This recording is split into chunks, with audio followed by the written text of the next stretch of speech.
একজন বিবাহিত নারীর জীবনে সবচেয়ে আনন্দের মুহূর্তের একটি হচ্ছে যখন সে তার মায়ের কাছে যায় বা তার মা তার কাছে আসে। মায়ের সাথে হাজারো গল্প করা হয়, কিন্তু কখনো তাকে জড়িয়ে ধরে বলা হয় না, মা, আমি তোমাকে অনেক ভালোবাসি। আসসালামু আলাইকুম। কাছে দূরে, দেশ বা দেশের বাহিরে যে যেখান থেকে দেখছেন, সবাইকে স্বাগত জানাই নতুন আরেকটি ভিডিওতে।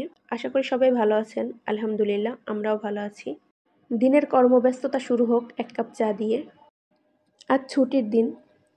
আমার আন্টি আমাদেরকে দাওয়াত দিয়েছিল তার বাসায় যাওয়ার জন্য, কিন্তু সাফনের বাবার একটা কাজ পড়ে যাওয়ায় আর যাওয়া হয়নি। সাফনের বাবা তার কাজের জন্য বেরিয়ে গেছে, আর সাফনও ঘুমে। এই ফাঁকে আমি কিছু কাজ করে নেব। এতক্ষণ পর্যন্ত যারা ভিডিওটি দেখছেন, প্লিজ একটি লাইক দিয়ে ভিডিওটি কন্টিনিউ করবেন। আপনার একটা লাইক আমার ভিডিওটি আরও 10 জনের কাছে পৌঁছে দেবে। তার সাথে আপনার মূল্যবান মন্তব্য কমেন্টে জানাবেন। আর ভিডিওটি বেশি ভালো লাগলে ফ্রেন্ডস অ্যান্ড ফ্যামিলির মধ্যে শেয়ার করতে পারেন। আপনি যদি ইউটিউব থেকে ভিডিওটি দেখেন তাহলে অবশ্যই আমার চ্যানেলটি সাবস্ক্রাইব করবেন। আর যদি ফেসবুক থেকে দেখেন তাহলে অবশ্যই আমার পেজটা ফলো দিয়ে রাখবেন। আন্টির বাসায় যাওয়া হয়নি, তাই মন খারাপ।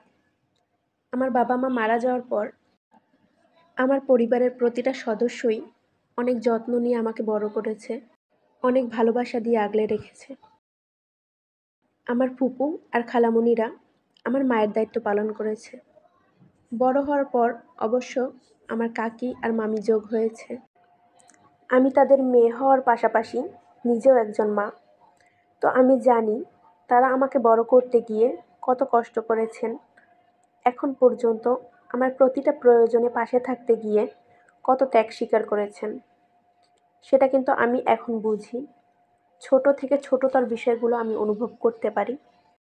বেলা প্রায় 11টার দিকে আন্টি বলল আন্টি নাকি আমাদের বাসায় আসবে।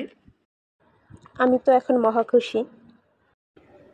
চুলায় ডাল আর ভাত বসিয়ে দিয়েছি। এখন বাসাটা একটু পরিপাটি করে নেব। সন্তান বড় করতে মায়েদের যে কত ত্যাগ করতে হয়, এখন সেটা আমি বুঝি। তো তাদের ওই ত্যাগের বিনিময়ে আমি যে তাদের কিছু দেব বা সেই ঋণ পরিশোধ করব, এই দুঃসাহস তো কোনোদিন করবই না, আর সেটা সম্ভবও না। তবে যদি কোনোদিন তাদেরকে সামান্য খুশি দিতে পারি, আমি তাদের ছোট্ট একটা খুশির কারণ হতে পারি, এটা আমার জন্য একটা তৃপ্তির কারণ হবে, ভালো লাগার কারণ হবে। আমার তো ইচ্ছে করে পৃথিবীর সবচেয়ে সুন্দর জায়গায় সবার সাথে সুন্দর কিছু মুহূর্ত কাটাই। সেটা তো সম্ভব হয় না। দিন শেষে ইচ্ছে করে তাদেরকে জড়িয়ে ধরে বলি, আমি আপনাদেরকে অনেক ভালোবাসি। কিন্তু কেন জানি এই কথাটা কোনোদিনই কাউকে বলা হয়নি। এত কথা বলি, কিন্তু তাদের এই কথাটিই বলা হয়নি। তবে চেষ্টা করবেন প্রিয়জনকে, কাছের মানুষকে ভালোবাসি কথাটি বলতে। অনেক সময় না, বলার মধ্যেও একটা তৃপ্তি থাকে। আমি রান্না শেষ করার আগেই তারা চলে এসেছে। আন্টি এসে পোলাও রান্না করেছে, ভর্তা করেছে, আর ইলিশ মাছ সে রান্না করে নিয়ে এসেছে। আমি ভিডিও করছি, এটা দেখে আমার সাফনের এক্সপ্রেশনটা জাস্ট দেখেন। সুখের মুহূর্তগুলো না মনে হয় খুব তাড়াতাড়ি কেটে যায়। গল্প আর চায়ের আড্ডায় সময় যে কখন কেটে যায় বোঝাই যায় না। এর মধ্যেই তার যাওয়ার সময় হয়ে গেছে। কি অদ্ভুত এক নিয়ম! বিয়ের পর মেয়েরা চাইলেও আর মায়ের কাছে বেশি দিন থাকতে পারে না। মহান আল্লাহ তাআলা পৃথিবীর সকল মাকে ভালো রাখুক, সুস্থ রাখুক। আন্টি চলে যাওয়ার কিছুক্ষণ আগেই সাফনের বাবা বাসায় এসেছে। তাদের সাথে বসে কিছুক্ষণ গল্প করেছে আর চা খেয়েছে।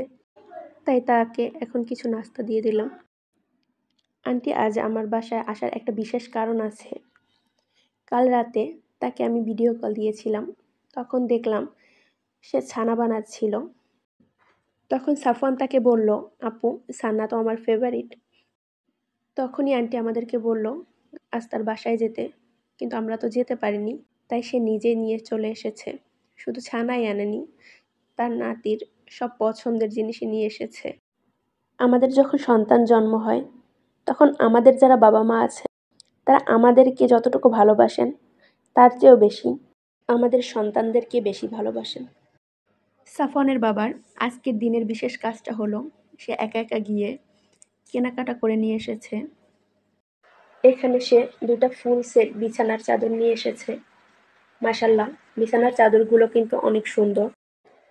আর তার জন্য শার্ট আর প্যান্টের পিস এনেছে। এরপর ছিল তার তরফ থেকে আমার জন্য একটা সারপ্রাইজ গিফট। এই সুন্দর থ্রি পিসটা। থ্রি পিসটা অনেক সুন্দর, তাই না? এই কালার কোনো থ্রি পিস, ড্রেস বা শাড়ি আমি কখনোই পরিনি। কালারটা অনেক সুন্দর। ভালো থাকুক পৃথিবীর সকল ভালোবাসা। আপনারা আপনাদের প্রিয়জন নিয়ে ভালো থাকুন, এই শুভকামনায় আজকের মতো শেষ করছি। আল্লাহ হাফেজ।